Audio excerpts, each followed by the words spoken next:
As an industrial consumer, why do I need to pay 3 rupees 80 paisa, 4 rupees per unit as a tariff, as a solar tariff while buying the open access solar solution?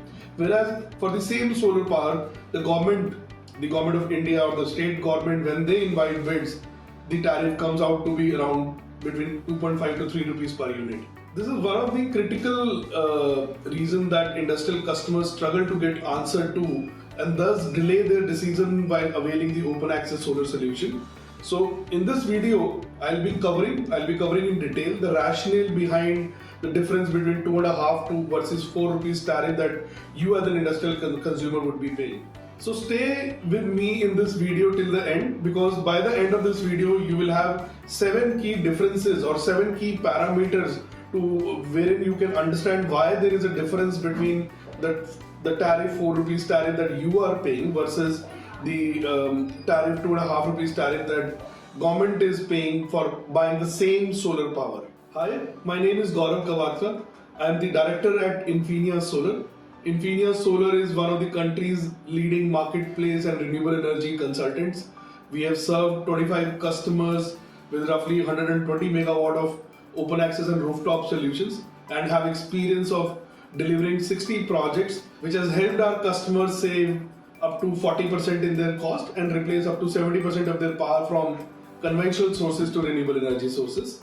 Recently, Chief Procurement Officer of a chemical industry called me saying that, Gaurav, we are about to take a decision for going open access solution in Gujarat, and we have evaluated offers shared by your organization as well, and the busbar tariff is ranging from somewhere between 370 to 4 rupees. And when I went to my board asking for the approval to approve the proposal so that we can go ahead with the open access solution, one of the key board member stood out and asked that this board member is also a part of the board of the organizations which are giving power to governmental organizations. So this board member asked a very valid question that when I sit in the board meetings of the companies supplying to government, the tariff ranges that I see there is somewhere between 2.5 rupees to 2 rupees 80 paisa, whereas the PPA that you are talking about for the same power is somewhere between 3 rupees 70 paisa to 4 rupees per unit. Can you explain me logically, step by step, why there is a difference so that we as a board can approve it? So this Chief Procurement Officer called me and told me, Gaurav, you need to help me on this because I need to find this answer in a very logical and sequential manner and go back to my board. So I decided to make a video on this so that I know most of your industrial and commercial consumers struggle to find answer to this. So I will break down step by step and bring out 7 key differences between the solar bids called by the governmental organization like SECI or NTPC or any other governmental or state governmental bids versus the B2B wherein the open access solar solution that you buy. So here are the top 7 reasons or the 7 reasons which contributes the difference, which is up to 1 rupee and it is equivalent to roughly 30-35% between the open access solar tariff, which is for the B2B solution, versus the tariff which is going or the bids rates, solar bid rates, which is there in the governmental bids. So the number one reason is the tenure.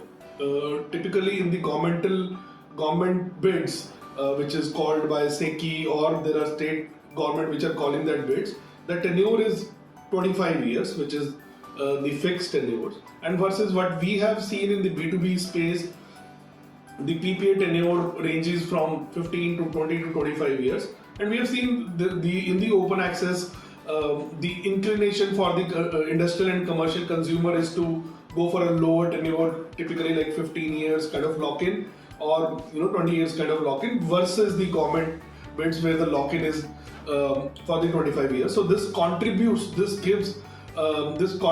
in contributing this is in quoting the slightly lower tariff in the government bids because the tenure is higher. Second key difference between the governmental bids and the open access B2B space is the is the counterparty risk. Mostly the government organizations like SECI or NTPC are like the Government of India backed organizations are rated at a AAA rated level. So the counterparty risk perceived in the government space, because these are backed by Government of India or the state governments, are lesser versus in the B2B space, where the credit rating varies from BBB plus to AAA. So the risk category, the counterparty risk category differs in the B2B space and versus the government bids.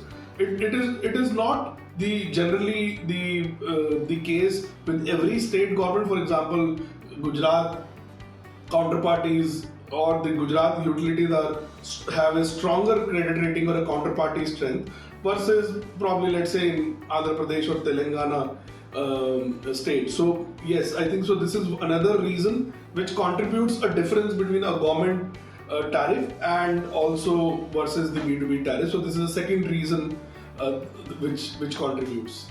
Third key difference is the project size in the bids called by government, whether the central government or the state government. The sizes of the projects ranges from 150 megawatt and upwards. So versus the open access projects, which is typically like a 50-60 project, is also a large project, 50-60 megawatt project. So this, with the higher 150 megawatt versus 50 megawatt scale, the high project size, the huge project size, the large project size brings in the economies of scales. Thus, developer is able to quote a lower tariff in the government bids versus the open access B2B space. Fourth, the most critical reason which contributes quoting a significantly lower tariff is the infrastructure. The government provides, in some of the bids, the government provides land and the evacuation infrastructure in terms of the solar parks readily available at a cost, not like at a free of cost. At a cost, they provide the land and infrastructure available. Whereas in the open access solution, the land, infrastructure, etc., evacuation infrastructure has to be arranged and cause significant delays. There are significant delays because of land acquisition in almost most of the states now. So which because of this infrastructure readiness availability in the government bids, this reduces the time to commission the project, thus reduces the interest during construction. So which because of this time, there is a significant reduction in cost. So thus in the government bids, the developer is able to quote further lower tariff because of the infrastructure readiness provided by the government. Fifth, financing, which also contributes significantly in quoting, or in basically the difference of 1 rupee 30% between these two tariffs.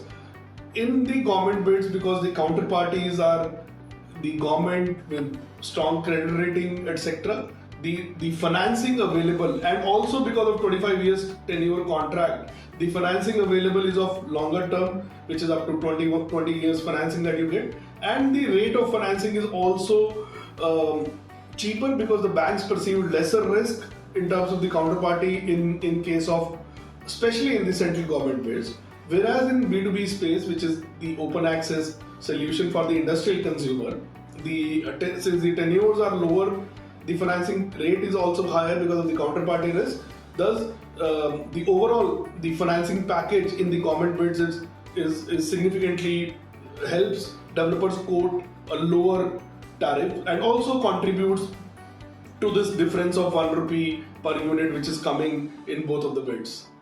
Sixth important thing which is coming from how the power purchase agreements are drafted in case of government bids. In that case, it is like there is a 100% offtake of the power at a particular CUF level, which is being pre-disclosed while at the bidding stage.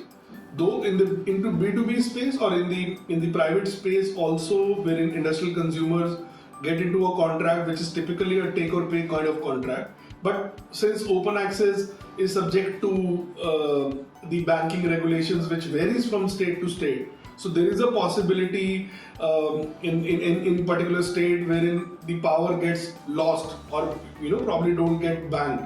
So that is another risk which is there in the open access solar solution versus the government bids. So and also thus because of this risk mitigation available in the government bids, so this also contributes in quoting a lower tariff. So far I have covered 6 reasons. As promised, here is the seventh difference between the tariff ranges of both the governmental bids and the open access.